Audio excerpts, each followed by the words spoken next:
Mungkin sedekah yang kita berikan sedekah yang kita berikan kepada orang-orang yang minta-minta di jalan ini. Kan ada perda wali kota yang melarang kita ini. Ini bagaimana ini Ustaz?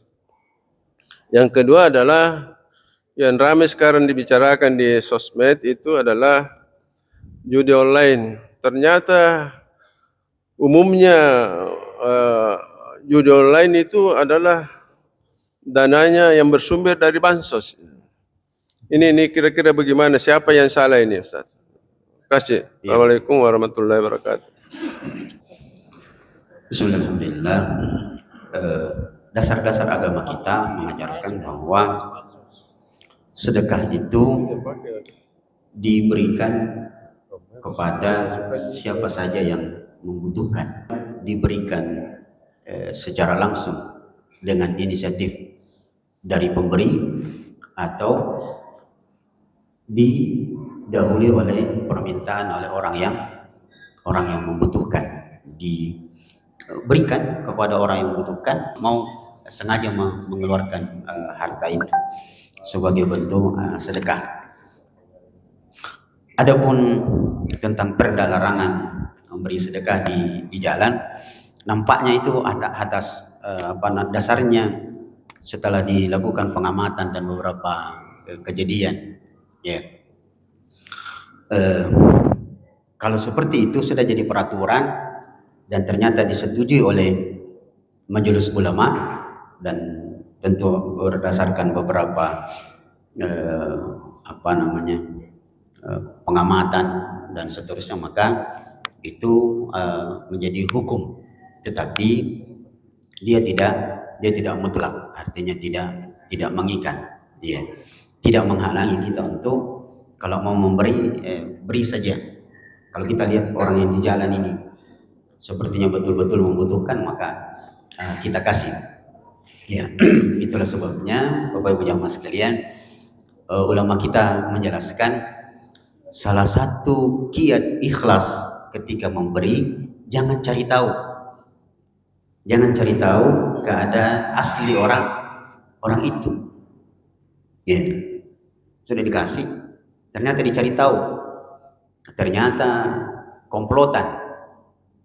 Kalau kita cari tahu, itu membuat kita bisa membatalkan pemberian kita. Kalau dikasih tahu, ya alhamdulillah, jangan dikasih lagi itu, Pak. Itu bukan orang miskin itu.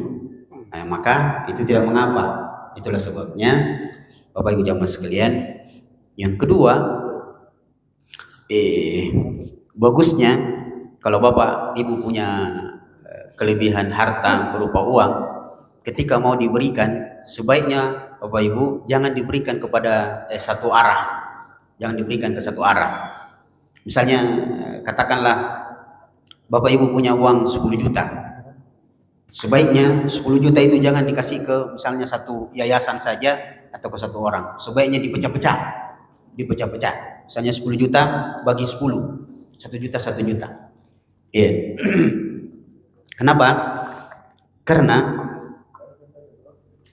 dibagi ke 10 orang itu akan jauh lebih bermanfaat dan banyak yang mendapatkan manfaat itu. Yang kedua, ada gangguan psikologis kalau kita memberikannya kepada satu arah. Dan itu sudah diteliti dalam beberapa penelitian psikologi. Kalau 10 juta ini diberikan kepada satu orang, ingat baik-baik, satu orang itu akan berpikir bahwa baik sekali itu orang, dan dia akan mengucapkan kalimat terima kasih yang sangat besar. Kenapa? Uang itu besar. Tapi ingat baik-baik, berikutnya Anda datang lagi ke orang yang sama, maka dia akan mencatat Anda bahwa ini Bapak bulan depan nak kasih masih ada 10 juta.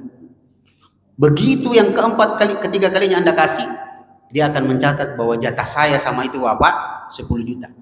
Begitu Pak. Maka begitu Anda menghentikan bantuan, apa Anda bilang? Tidak baik itu Bapak, gigi. Itu didapatkan penelitian psikologi seperti itu, bahwa orang itu kalau dibaik-baiki pertama kali bersyukur sekali. Kedua, dia sudah mulai tenang. Yang ketiga, nacata Pak. Nacata bilang, oh jataku sama itu. Begitu yang keempat kali, yang kali keempat kita tidak datang, ayo sudah nih. Bilang ayo. Bahkan dia bisa menagih. Dia bisa menagih. Dan Bapak Ibu mungkin punya pengalaman, minta maaf, kita mundur sedikit ke kurban. Kalau ada orang selalu dikasih daging setiap tahun dia dapat, begitu tahun ketiga tidak dapat karena kebetulan di masjid panitia ternyata minus, menagih itu Pak, dia akan menagih. Dia bilang, kenapa saya tidak dapat ke tahun ini? Tahun lalu dapat, tahun yang lalu lagi dapat. Itu jangankan tidak dapat, dikasih saja yang biasanya 1 kilo, 3 tahun berturut-turut 1 kilo, begitu tahun berikutnya, tahun keempat dikasih setengah kilo. Kenapa setengah kilo Ji? Korupsi kapan itu nuan? Panitia itu, dan itu kita punya pengalaman yang seperti itu. Maka kembali kepada inti pertanyaan, maka kalau Bapak tetap mau memberi, maka dia boleh saja. Kalau Bapak lihat keadaan orang itu membutuhkan, maka dikasih dengan kelapangan dada kita. Yang kedua tentang judi online yang dipakai dari uang bansos, ini sebuah kezaliman yang sangat berbahaya. Sudah judinya haram, kemudian mengambil dari uang bansos, itu kan artinya khianat terhadap uang yang harus diberikan kepada fakir miskin, dialihkan ke perbuatan yang haram seperti itu, dosanya berlipat ganda. Dan yang dizalimi bukan 1 orang 2 orang, karena kalau bansos itu ke APBN Pak, itu sangat berbahaya. Tapi ya begitulah Pak. Seperti kata orang, penelitian kecil-kecilan katanya di Indonesia ini, minta maaf kita sebut saja, beberapa manusia-manusia di Indonesia ini, terutama yang kalangan atas, itu cuma tahu yang haram kalau dia berupa makanan. Jadi orang Indonesia sangat mengerti halal haram kalau dia masih berbentuk makanan. Dikasih anjing, tidak boleh, haram. Kasih babi, haram. Tapi kalau sudah berubah bentuk, apalagi kalau berupa uang, sudah nih, tidak ada halal haram di situ. Halal helele pokoknya. Apalagi kalau berubah jadi tambang, sudah nih. Ini masalah kita. Dan itu kezaliman yang sangat besar. Ada satu hadis, saya agak lupa ujungnya. Man wuliya, barang siapa yang diberikan kepercayaan untuk mengurusi urusan kaum muslimin, lalu dia berkhianat. Saya agak lupa ujung hadisnya Pak. Ada yang bisa bantu? Ada ancaman Rasulullah SAW. Barang siapa yang diberikan kepercayaan untuk mengurusi urusan kaum muslimin, yang jadi pemimpin tapi berkhianat dengan amanah itu, saya agak lupa ujungnya apa hukumannya. Yang jelasnya itu adalah sebuah kezaliman yang berbahaya sekali, dan itu membuat negeri ini menjadi negeri yang porak-poranda lah. Wallahu a'lam. Begitu Pak kira-kira. Assalamualaikum warahmatullahi wabarakatuh.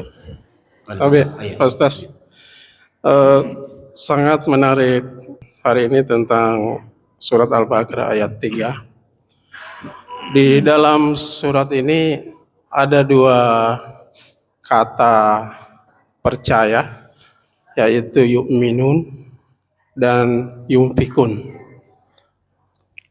Pak. Ini yu'minun bil gaibi, percaya kepada yang gaib.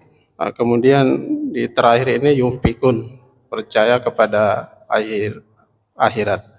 Mungkin ada penjelasan kenapa Allah menggunakan kata yang berbeda.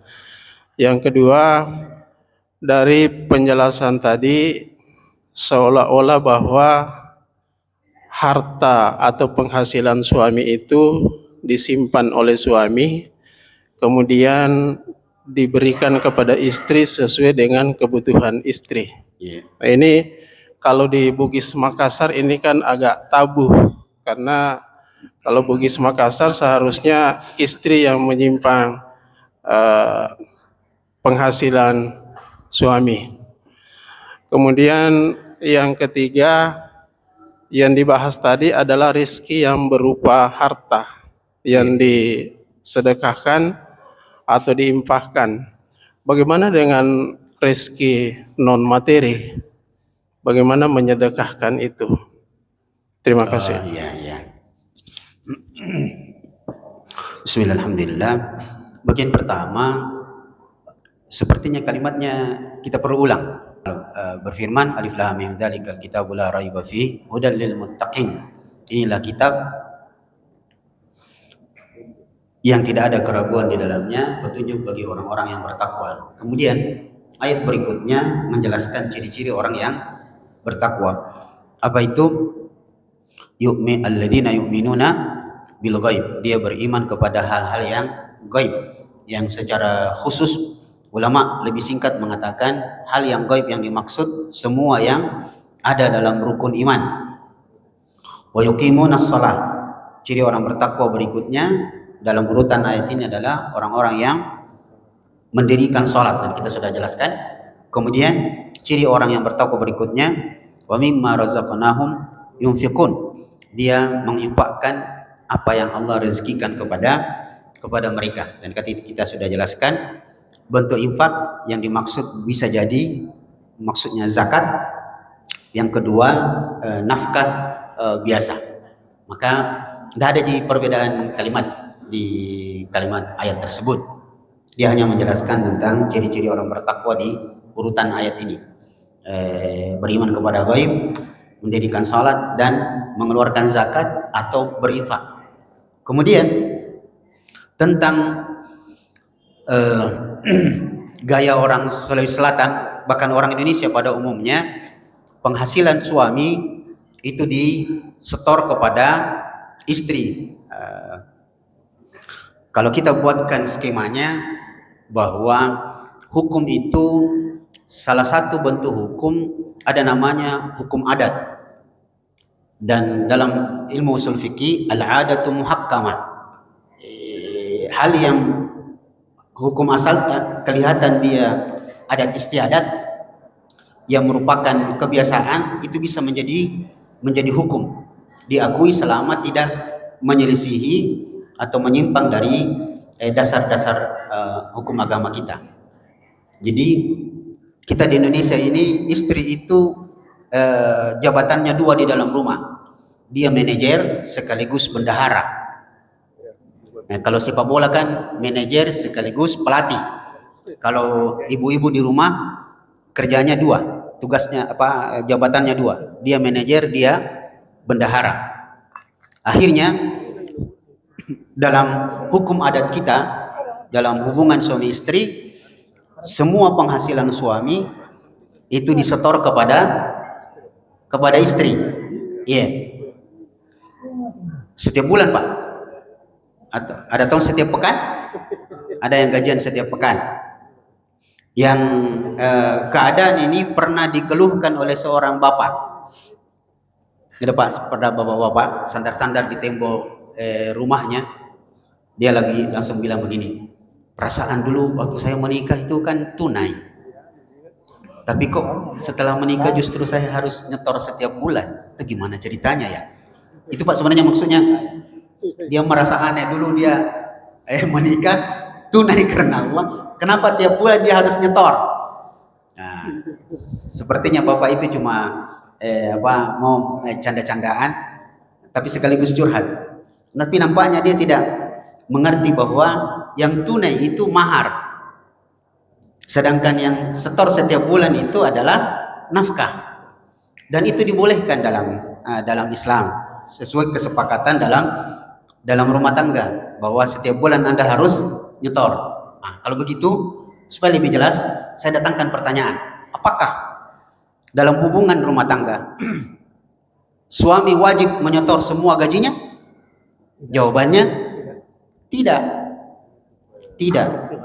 Saya pernah bahas ini, Pak. Ditanya sama Bapak. Jadi boleh gitu, Ustaz.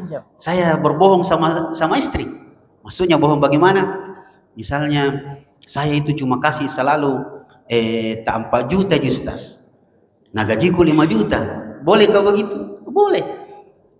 Boleh saja. Kalau gaji tak 5 juta, kita kasih 4 juta untuk istri, ya, 1 jutanya disimpan, itu boleh.